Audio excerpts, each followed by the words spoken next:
Assalamualaikum warahmatullahi wabarakatuh. Waalaikumsalam warahmatullahi wabarakatuh. Apa kabar semuanya? Alhamdulillah, luar biasa, sehat badannya, cerdas pikirannya, bersemangat. Yes, oke. Marilah kita memunajatkan bersama-sama kepada Ilahi Robbi. Alhamdulillahirabbil alamin, yang mana pada pagi hari ini kita bisa berkumpul dalam kegiatan pengimbasan budaya positif di sekolah kita. Sholawat dan salam kita haturkan kepada junjungan kita Nabi Agung Muhammad Sallallahu Alaihi Wasallam. Semoga kita kelak mendapatkan syafaatnya di yaumul qiyamah. Amin, amin ya robbal alamin. Saya mengucapkan banyak terima kasih kepada Kepala Sekolah TK Dharma Wanita Bareng serta rekan-rekan guru semua yang hari ini dapat berpartisipasi, dapat hadir mengikuti kegiatan pengimbasan budaya positif di sekolah kita. Saya di sini kita hanya sharing, kita berbagi pengalaman bersama-sama. Hari ini kita akan mengimplementasikan budaya positif oleh Nur Afiah dari CGP Angkatan 7 Kabupaten Nganjuk. Apa itu budaya positif? Apa ya? Budaya itu kebiasaan. Betul sekali, terima kasih. Kalau positif itu kebaikan. Jadi budaya positif itu kebiasaan baik, betul sekali. Terima kasih, Bu. Budaya positif di sekolah ialah nilai-nilai, keyakinan-keyakinan, dan kebiasaan-kebiasaan di sekolah yang berpihak pada murid, agar murid dapat berkembang menjadi pribadi yang kritis, penuh hormat, dan bertanggung jawab. Budaya sekolah menurut Fulan adalah keyakinan-keyakinan dan nilai-nilai yang terlihat dari bagaimana sekolah menjalankan aktivitas sehari-hari. Sedangkan Bill dan Peterson mendefinisikan budaya sekolah sebagai berbagai tradisi dan kebiasaan keseharian yang dibangun dalam jangka waktu lama oleh guru, murid, orang tua, dan staf administrasi yang bekerja sama dalam menghadapi berbagai krisis dan pencapaiannya. Kita lanjutkan disiplin positif. Kata disiplin sering dihubungkan dengan hukuman. Padahal itu sungguh berbeda. Karena belajar itu disiplin positif tidak harus dengan memberi hukuman. Justru itu adalah salah satu alternatif terakhir, dan kalau perlu tidak digunakan sama sekali. Menurut Ki Hajar Dewantara menyatakan syarat utama menciptakan murid yang merdeka adalah harus disiplin yang kuat. Disiplin yang dimaksud adalah disiplin diri yang memiliki motivasi internal. Jika kita tidak memiliki motivasi internal, maka kita memperlakukan pihak lain untuk mendisiplinkan kita atau motivasi eksternal, karena berasal dari luar, bukan dari dalam diri kita sendiri. Ini perlu bantuan, dorongan dari orang lain. Saya lanjutkan, motivasi perilaku manusia. Ada 3 alasan motivasi perilaku manusia, yaitu sebagai berikut. Yang pertama, untuk menghindari ketidaknyamanan atau hukuman. Yang kedua, untuk mendapatkan imbalan atau penghargaan dari orang lain. Yang ketiga, untuk menjadi orang yang mereka inginkan dan menghargai diri sendiri dengan nilai-nilai yang mereka percaya. Kebutuhan dasar manusia ada yang pertama, 1, cinta dan kasih sayang. Anak-anak yang memiliki kebutuhan dasar cinta dan kasih sayang yang tinggi biasanya ingin disukai dan diterima oleh lingkungannya. Mereka juga akrab dengan orang tuanya. Biasanya mereka belajar karena suka pada gurunya. Bagi mereka, teman sebaya sangatlah penting. Mereka juga biasanya suka bekerja dalam kelompok. Yang kedua, penguasaan. Anak-anak yang memiliki kebutuhan dasar akan kekuasaan yang tinggi biasanya selalu ingin menjadi pemimpin. Mereka juga suka mengamati sebelum mencoba hal baru dan merasa kecewa bila melakukan kesalahan. Mereka juga biasanya rapi dan sistematik dan selalu ingin mencapai yang terbaik. Yang ketiga, kebebasan. Kebutuhan untuk bebas adalah kebutuhan akan kemandirian, otonomi, memiliki pilihan dan mampu mengendalikan arah hidup seseorang. Anak-anak dengan kebutuhan kebebasan yang tinggi Anak-anak dengan kebutuhan kebebasan yang tinggi menginginkan pilihan. Mereka perlu banyak bergerak, suka mencoba-coba, tidak terlalu terpengaruh orang lain, dan senang mencoba hal baru dan menarik. Yang keempat, kesenangan. Kebutuhan akan kesenangan adalah kebutuhan untuk mencari kesenangan, bermain, dan tertawa. Bayangkan kalau hidup tanpa kenikmatan apapun, betapa menyedihkan kan? Betul? Ya. Nah, sekarang kita lanjutkan posisi kontrol restitusi. Membuat orang merasa pada posisi ini biasanya guru akan bersuara lebih lembut.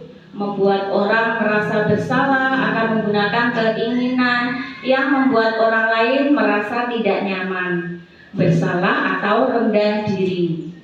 Teman guru pada posisi ini tidak akan menyakiti murid, namun akan tetap berupaya mengontrol murid melalui persuasif. Posisi teman pada guru bisa negatif ataupun positif. Posisi di sini berupa hubungan baik yang terjalin antara guru dan murid. Guru di posisi teman menggunakan hubungan baik dan humor untuk mempengaruhi seseorang. Monitor atau pemantau berarti mengawasi. Pada saat kita mengawasi, kita bertanggung jawab atas perilaku orang-orang yang kita awasi. Kalau yang manajer posisi terakhir ini, jos. Manajer adalah posisi mentor, di mana guru berbuat sesuatu bersama dengan murid, mempersiapkan murid mempertanggungjawabkan perilakunya, mendukung murid agar dapat menemukan solusi atas pemahamannya sendiri. Semoga kita dapat menjadi posisi yang manajer ini, Bu. Ini sangat bagus sekali karena kita berbuat sesuatu bersama dengan murid. Posisi kontrol guru saat melakukan restitusi. Guru berada pada posisi kontrol sebagai teman saat menyelesaikan masalah di kelas. Keyakinan kelas. Suatu keyakinan akan lebih memotivasi seseorang dari dalam atau memotivasi secara intrinsik. Seseorang akan lebih tergerak dan bersemangat untuk menjalankan keyakinannya daripada hanya sekedar mengikuti serangkaian peraturan. Murid-murid pun demikian, mereka perlu mendengarkan dan mendalami rentang sesuatu keyakinan daripada hanya mendengarkan peraturan-peraturan yang mengatur mereka. Harus berlaku begini, harus begitu. Betul, Bu? Nah, membuat keyakinan kelas ini kemarin sudah saya terapkan di kelompok A. Saya menyediakan gambar-gambar, banyak gambar, kartu angka, kartu huruf, dan post-it. Nanti bisa ditempelkan. Anak-anak memilih keyakinan mana yang akan dipilih. Nah, dari kesepakatan itu nanti akan menjadi sebuah keyakinan kelas.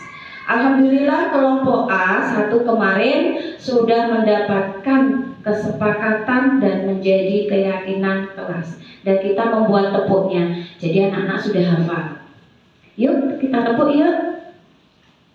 Tepuk keyakinan kelas kelompok A.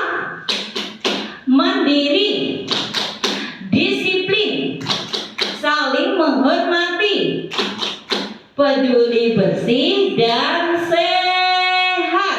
Yes, yes, oke. Anak-anak suka sekali dan sudah hafal.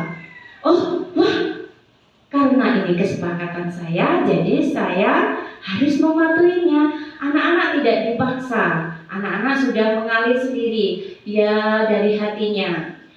Sudah belajar menaati, belajar mematuhi semua keyakinan yang ada di kelas. Nanti bisa kita terapkan di kelompok lain, ya.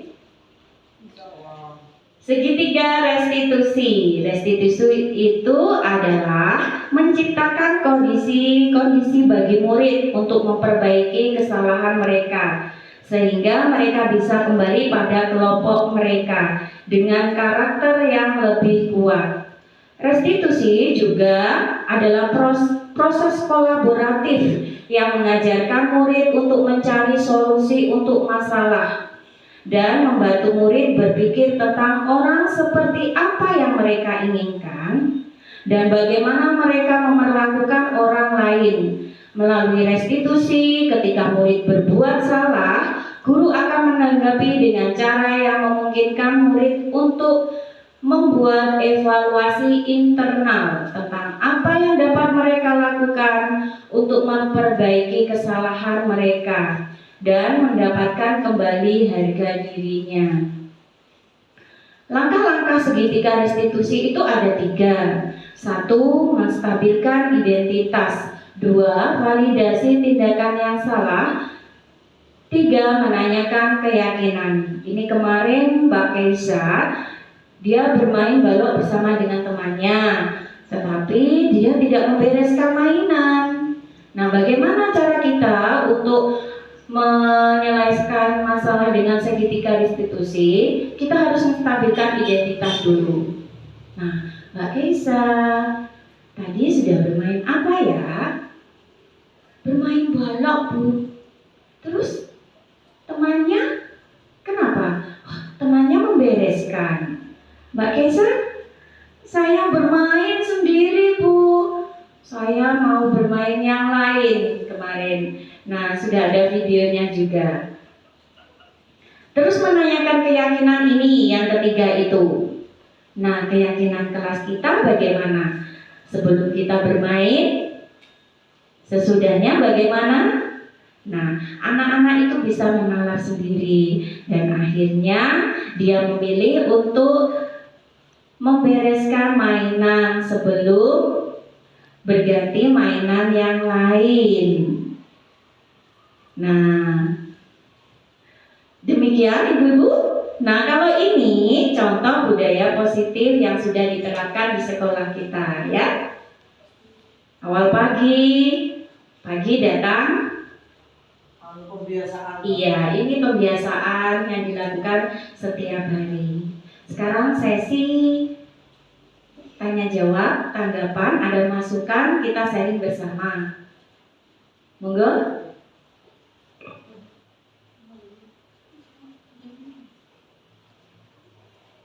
Ada masukan untuk bagaimana tadi tentang keyakinan kelas?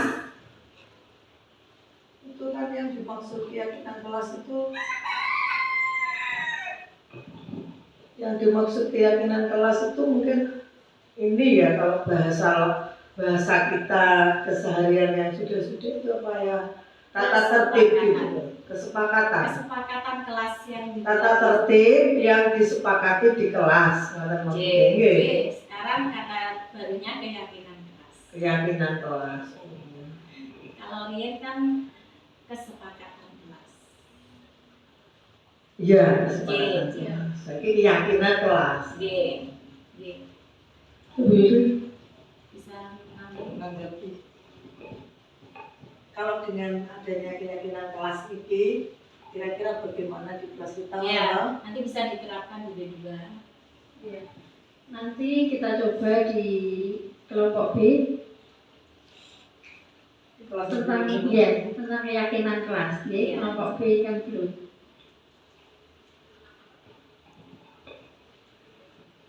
Saya mau menanyakan tentang keyakinan kelas. Ini apakah maksudnya ada paten-paten? Oh, gini loh keyakinan kelas itu. Nah, mungkin bisa dijelaskan. Iya. Ya, tentang keyakinan kelas ini, apa sebelum kegiatan dimulai di awal itu berarti kita membuat kesepakatan terlebih dahulu antara keyakinan antara guru dengan anak-anak. Ya, terima kasih. Terima kasih masukan dari Bu Herlin, Bu Yuli, dan pertanyaan dari Bu Didin tadi. Apa tadi Bu Didin pertanyaannya? Apa bisa dipatenkan? Oh iya. Ini. Tidak, itu adalah kesempatan antara guru dan murid. Kalau muridnya, aku ingin yang ini Bu, boleh. Itu kesepakatan yang antara guru dan murid. J. Berarti yang harus kita terapkan setiap hari. Iya, itu membuat anak lebih bersemangat. Jadi tidak ada paksaan. Ayo duduk rapi. Tidak ada sekarang gitu. Ya. Nah, duduk rapi kita harus menyepakati kalau sudah di dalam kelas duduk rapi begitu. betul sekali. Dicontohkan Itu dulu, Bu Nur. Dicontohkan yang Bu Nur sudah membuat keyakinan kelas ini yang seperti apa? oh iya, keyakinan kelas anak-anak memilih yang mandiri itu kan. Nah, ini sudah duduk melingkar. Nah, ada yang ramai satu seperti Mas Irgi dan Mas Oki, gitu. Kalau kelompok saya. Nah, anak-anak bagaimana sekarang tepuk keyakinan kelompok A? Langsung Bu. Wah, mandiri, disiplin. Wah, saya disiplin berarti langsung duduk. Keyakinan kelas di kelasnya Bu Nur itu bunyinya apa gitu loh maksud saya? Iya, satu mandiri. Kita kesepakatan dengan anak-anak mandiri. Maksudnya mandiri, anak-anak itu kan ada yang ditunggu ibunya. Nah, sekarang sudah tidak. Alhamdulillah Terus, sudah mandiri, tidak. terus Disiplin. Kita memakai kata-kata sedikit untuk mengingat anak. gitu. Disiplin. Saling menghormati. Terus Peduli bersih dan sehat. Ini kalau ada setelah makan jajan, bungkusnya dibuang di tempat sampah. Peduli setelah makan jajan peduli bersih dan sehat. peduli bersih dan sehat. Iya. Kita harus sering-sering mengingatkan ini Bu. Sedikit demi sedikit, meskipun itu sangat prosesnya. J. Nanti tidak harus sama dengan kelompok A keyakinan kelasnya, berbeda lagi sesuai dengan kesepakatan murid. Oke, anak memilih sendiri, jangan siapin gambar-gambar banyak. Anak-anak memilih. Aku pengen yang ini Bu. Ini waktu yang saling menghormati itu saya siapkan gambar ini, gambar anak yang ini. Tidak kelihatan ya yang sini. Nah, itu anak-anak berpegangan tangan duduk melingkar. Jadi suka semuanya pilih yang itu. Saya menyiapkan gambar 6 yang dipilih 4 ini. Berarti kalau kesepakatan di kelas itu sesuai dengan kondisi Yang ada di kelas dan sesuai dengan maunya anak. J. Kita kan cuma fasilitasi saja. Jadi Bu Nur, kan pertanyaannya Bu Didin tadi, Iya. dengan membuat keyakinan kelas itu, apakah ada kata-kata atau kalimat-kalimat paten, aturan paten di situ? Harus ada mandiri, harus ada disiplin, harus ada saling menghormati, harus ada peduli bersih dan sehat, harus apa gitu. Tidak. Jadi Tidak. kata-katanya atau kalimatnya itu kan berarti sesuai Sesuai nilai-nilai kebajikan. Iya, Ngoten. ya kalau itu sudah Nggih, sudah pasti itu nilai. Tidak harus disiplin. Ya. Aku ingin menjadi anak disiplin. Panjang begitu boleh. Biasanya kalau anak SD. Kalau anak TK kan kita biar mengingat. Kula damel ngoten nggih. Lebih sederhana, anaknya sudah mengingat. Tidak paten nggih Bu Didin. Ya, sesuai dengan kesepakatan yang ada di kelas. Jenengan coba nanti pasti akan benar. Misalnya contoh ya Bu, misalnya bagaimana seandainya ya kan kesepakatan kelas di kelas di kelas tidak ditunggui. Buatan apa-apa. Ya, Nggak bagus. apa-apa ya. Tapi kan cuma spesifik ini Bu. Kalau mandiri itu selain ditunggui, dia juga belajar sendiri, memilih mainan sendiri, kan nggak Bu? Oh, kan anak-anak itu kan gak paham mandiri gitu loh. Kan gak paham mandiri. sendiri Bisa diiringi dengan lagu atau apa. Betul sekali. Nanti kita akan mencari lagu karakter niku sih. Bagus. Terima kasih Bu Yuli masukannya. Setelah ini saya akan mencari lagunya. Untuk Bu Nia, pertanyaannya tadi dilakukan di awal. Ya. Sebelum kita mulai bermain, apa keyakinan yang akan kita laksanakan selama proses permainan nanti harus diutarakan terlebih dahulu. Misalnya anak-anak hari ini kita buat keyakinan terlebih dahulu ya. Kalau hari ini keyakinannya ini. Keyakinan kelas itu kita buatkan kesepakatan antara guru dan murid. Jadi bukan setiap hari itu. Jadi kalau kita sudah membuat kesepakatan ini, besoknya juga ini. Kalau mau berubah, berarti kita buat kesepakatan lagi. Maksud saya setiap pagi sebelum mulai permainan kita mengutarakan kesepakatan terlebih dahulu. Iya. Antara anak dengan gurunya. Iya. Tapi kan jangan mulai dengan mencari kesepakatan. Kita membuat kesepakatan dulu. Anak-anak bisa memilih apa yang disepakati. Nah, setelah itu seperti kalau sudah disepakati berarti kita harus menaati. Nah, setiap hari berarti jangan mengingatkan. Maksudnya ngoten nggih. Lagi. Bu. Apa itu tadi keyakinan kelas ya? Ya. Berarti keyakinan kelas itu aturan yang dibuat bersama-sama, untuk dilaksanakan bersama-sama, ngoten toh maksudnya? Betul sekali. Hanya di dalam kelas gitu. Berarti kalau di luar enggak. Kalau di luar niku kesepakatannya ada sekolah, budaya positif di sekolah. Ini Ngoten, hanya untuk yang khusus di kelas. Di kelasnya. Nanti kalau budaya positif di sekolah niku juga ada, Bu. Nggih. Berarti kita coba dulu aja. Kita coba, ya. Ya. Jadi kita coba dulu gitu. Dengan kalimat-kalimat yang Sederhana. yang dipahami gurunya yo paham, Betul. anak-anak juga paham. Terima kasih. Ya, terima kasih Bu Herlin tadi masukannya membuat keyakinan kelas dengan kata-kata yang digunakan sesuai pemahaman anak dan guru. Bu Didin dan Bu Nia sudah nggih? Sampun? Oh, nggih. Itu kan kata-katanya di bener ada 4 ya. Ada mandiri, terus disiplin. Apakah itu maksudnya kan ini hal baru? Apakah langsung diberikan semuanya? Apa misalnya satu hari satu, besoknya lagi satu, gitu?